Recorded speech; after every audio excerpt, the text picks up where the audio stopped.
Give a damn about a hater when I feel like it. Not today, not today, not today, not tomorrow. Get out my way. Yo, what's good, everybody? Welcome to Straight No Chaser. I'm your boy, the Bro-Kage Petty Pat, and on today's video, we're gonna talk to you about the movie SISU.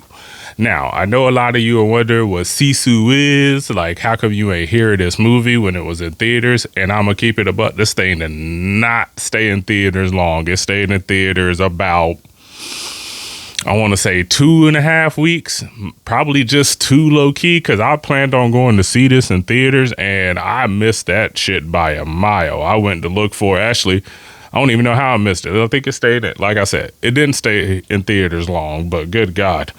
So I finally sat down and got a chance to check this movie out yesterday. And yeah, so this movie is essentially takes place in 1944 at the end of World War II. This follows a Finnish commando they call the Immortal. His actual name is Tommy Korpi, is the character name, played by Jorma. I don't know if I'm pronouncing this man's name right. Jorma Tamila. I think that's his name. I think that's how you pronounce it. I'm not sure, but that's the guy who plays Tommy Korpi. Keep it a buck, right off gate, this movie gave me Revenant vibes. Like, he did not speak a word this entire movie, like, at all. Like, he didn't really utter a word until the end of the movie. Like, you really don't hear him speak at all until the end of this movie. So this movie is essentially follows a legendary Finnish commando who basically removed himself from the war at the end of it because he was essentially just sick of war. So this man was just living in seclusion as a prospector, just mining gold, like small amounts of gold and shit like that. And, you know, he eventually finds his big stash. This movie was also written and directed by somebody I've also never heard of. I don't know if he's well known, but it seems like just like the main character, Tommy Korpi, Jorma Tamila, he does a lot of overseas like movies, I guess, like foreign films. So he doesn't have a ton of projects in the U.S. His name, this movie was written and directed by Jalmari Highlander. Kind of sounds and looks like Highlander, but Jalmari Highlander is who wrote and directed this movie.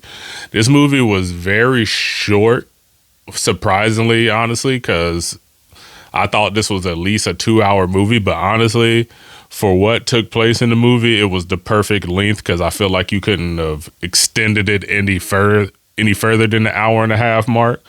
But this movie is pretty much a classic case of mind your damn business. You don't bother me. I don't bother you. Like, this man was just living in seclusion, minding his business, and then here come the Nazis. Like, no other reason to mess with this man other than he's just passing by. He ain't bothering y'all. He didn't say a word to y'all. This man is just passing by. He is not bugging you. You stop him, and then you find out he has gold. And then, of course, being greedy ass motherfuckers, y'all start fucking with him and find out he's like that. He's him. But like most of these, like, this movie gave me very Revenant vibe, John Wickish vibes. Like, he seemed like he was a badass. You know that type of dude you look at and you're like, I probably shouldn't fuck with him. Yeah, this dude literally looked like, yo, he should not be trifled with. He should not be messed with. But honestly, in all honesty, the first kill in this movie, he stabs a dude in the head with a knife. Like, I'm talking about a boa knife. I think that's what it's called. It's the big, huge ass knife that kind of looks like Rambo's knife. I think it's called a boa knife. But yeah, straight up stabs this dude through his melon with a knife. That's the first kill we see in this movie. This movie had a very slow burn to it, though. Like, it didn't get right into the action like most movies, but I guess I understand that because you kind of have to tell the story first, like kind of give like intermittent details before you just jump right into this man just stabbing and shooting people and shit. So I understand that completely.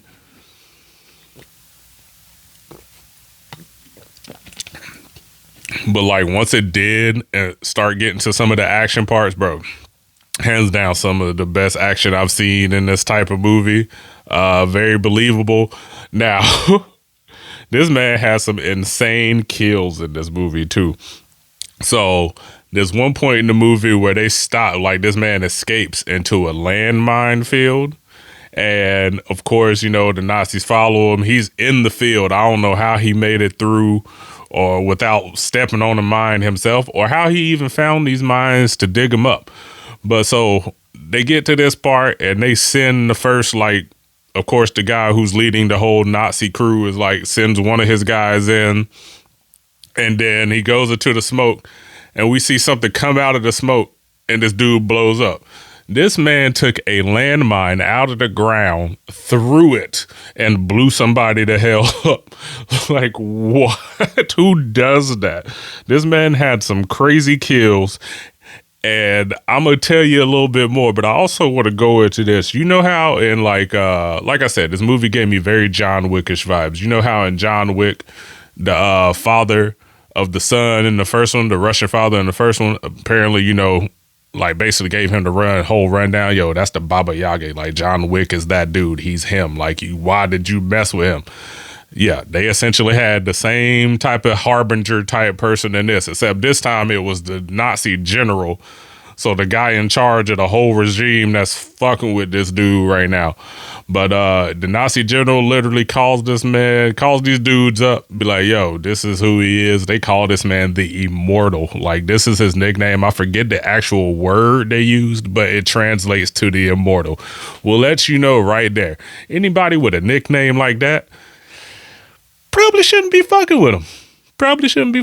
Just saying. You don't just get the nickname the Immortal for no reason. That shit just don't happen. And like, he lived up to that name 120% in this movie. Like, they tried so many different ways to kill this man. Like, matter of fact, first time they tried to kill this man, he was on his horse just trotting in the field, and they shot his horse with a 50 caliber bullet and blew his horse up with him on it. Somehow survived that shit. Cool, chilling. They tried to hang this man. Survives. This man gets beat up. Basically beat the shit kicked out of him on a plane. Survives. Survives a plane crash after the pilot dies. Like, this man has went through so much shit to get his gold back, because essentially you stole money from this man. Like, you take this man, like, this man was stopping at nothing to get to the bag. Like, bro, you took my money, give me my money. Like, y'all should have just listened to y'all general and turned around and went back to wherever it is the hell y'all were supposed to go, because like, y'all should have never just engaged this man. Another one of his crazy kills. So as he's fighting in the plane scene, this dude, I don't know how he does it or ends up strapping this guy to it. So apparently he ties this guy to what I believe is a missile. Y'all know when they fly overhead in the plane, in the old planes, and they just had bombs that they would just drop out of the sky. So essentially, he ties this guy to one of those, opens the hatch, and watches this man fall to the ground with the missile and blow up. Like, I'm like, who kills somebody like that? And not to mention, let's talk about how he escaped getting hung real quick. So apparently he escaped getting hung because he had a bullet wound on his leg, and there was a tiny piece of rebar sticking out of where they hung him. So he lifted himself up and inserted the rebar into the wound, which I'm assuming like propped him up and took some of the pressure off his neck. And then he eventually escaped after that. That right there to me was nuts, because I don't know if I can go into survival mode like that to escape a hanging. I don't know if I can insert a piece of rebar into my leg. That's just wild to me. We also find out these Nazis have kidnapped some females, taking them along the way from the town they just set ablaze. I thought because I saw the cover, I thought the women were going to play a bigger role in the movie, but they didn't really do anything until like close to the end, which was understandable because that's pretty much where he showed up to save them, is pretty much close to the end. How this movie progressed. This movie progressed in chapters, kind of like this movie had so many different types of movie feels in it, like Revenant, John Wick, and it moved in chapters like Kill Bill. So that was kind of different. Like it popped up in chapters like to keep you a part of the story. Kind of gave what's that movie? Not The Harder They Fall. What's the other kind of old school Western movie they came out with? The Hateful Eight. Came kind of Hateful Eight vibes as well. So yeah, this all takes place in 1944. It's it's in Finland, but it's in some place called the Finnish Laplands, which like I said, I don't know nothing about this. This seems like it was a foreign film that got super popular. So they were like, let's release it in the US and see how it does. Again, like I said, it was in theaters for a very, very short amount of time, like 2 weeks, maybe even less. Honestly, all in all, like it did not have I guess they showed all the action in the trailer. Like, you know how like we see a trailer and they'll basically show you all the good parts in the trailer. That's essentially what they did with this movie. And I'm not saying it wasn't good because they did that. It just led me to believe there would be more action in this movie. So for me being an action guy, and I got ADHD, so it's hard for me to focus as is. I wish there was a little bit more action, but you kept me intrigued with the story as the story was progressing. So I could sacrifice less action for more story. This like I said,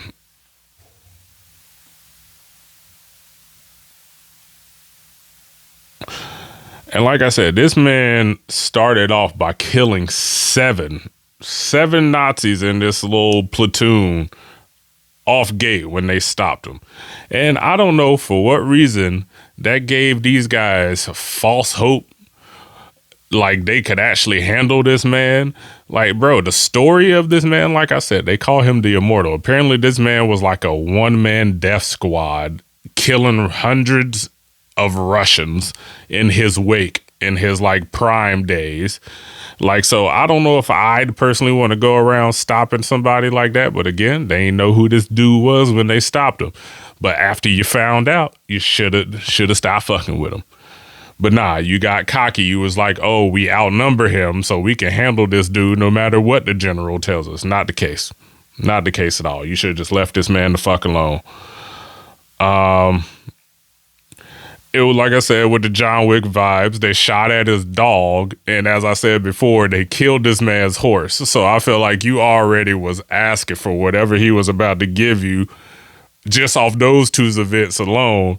And then you find him and stop him again. And then you take his gold, man. You tried to take the bag from this man. So everything that happened to y'all in this movie was well deserved. Y'all should just left this man the hell alone, let him be to his devices, let him go on his trip and do what the hell he needed to do. It's okay, I forgot to tell y'all, they sent a tank after this man. It still couldn't do damage to this man. They sent a whole tank with a mounted gun to try to take this man out. They missed with the tank gun and missed with the mounted gun until they hit this man's horse. That's what's wild to me. Y'all had such terrible. Matter of fact, let's just skim past all that. Maybe y'all can answer a question for me. How come in movies, how come the villains have such terrible aim?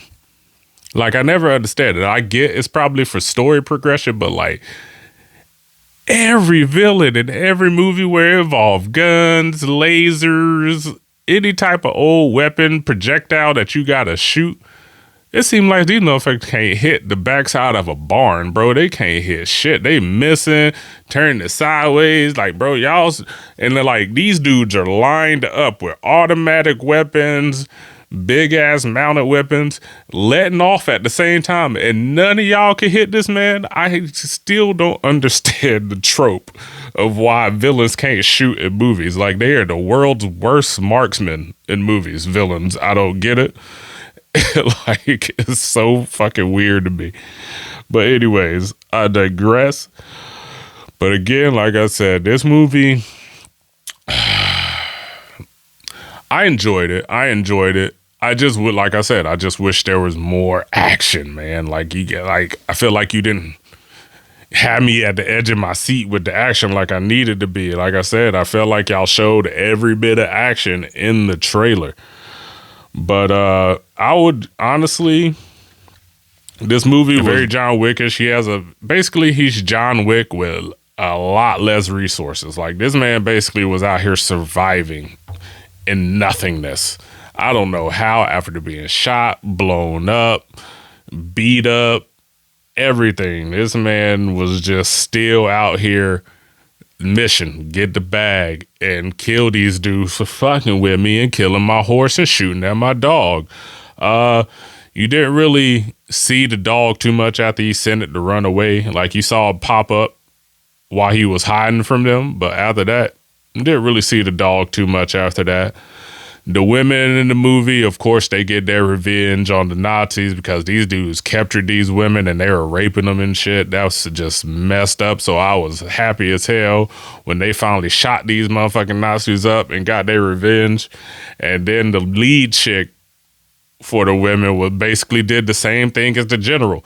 They like basically telling these dudes, y'all aren't going to win. Y'all can't beat this man. Like, why are y'all still trying to beat this man? Like, she warned them too. They still ain't want to heed the warning.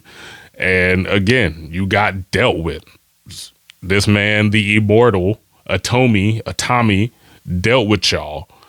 Again, like I said at the beginning of this video, this was just a classic moment of mind your fucking business. Don't bother me and I won't bother you. It's also a classic moment of, you shouldn't have been talking shit.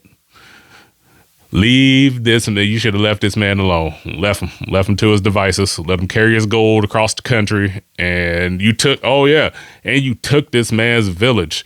The village that you burnt up and left ablaze, you took everything from this man. You thought the Russians did the same thing when they took his family. Like, come on, man. Come on. This dude was a straight badass. I would give this movie, I'm going to give it a solid 7.5. 7.5 is good. And I wish there was more action. I don't think they're going to do any sequels, nothing to this. I think this was just a one-off. But as I said, real good, decent movie for what it was supposed to be. Great action when they got to the action moments. A little bit too much dialogue for me, but as I said, I can sacrifice some action to have some good story moments. Other than that, would I recommend this to anybody? Yeah. I'd say watch SISU. If you honestly, I will not pay for it now. If you're going to pay for it now, even on Vudu right now, just to rent this movie is $20. And I went ahead and just bought it for $25 because I was like, why am I going to pay $20 when I could just pay the $25 and own it? Because I'm going to go back and rewatch this movie anyway. But I think that's a little high to rent at $20. I expected like $3 or $4 like most old movies. But honestly, I would wait to see if it hits streaming service first before y'all pay to watch it. That's just my opinion because I don't know how people are going to feel about the movie. People are going to feel differently for the movie. So I'd rather you not waste your $20 or $25 for a movie you may or may not like. Wait for it to hit a streaming service, maybe Netflix, Peacock, whatever. But yeah, as always, motherfuckers, that's my time. And as always, keep it classy, motherfuckers. Deuces.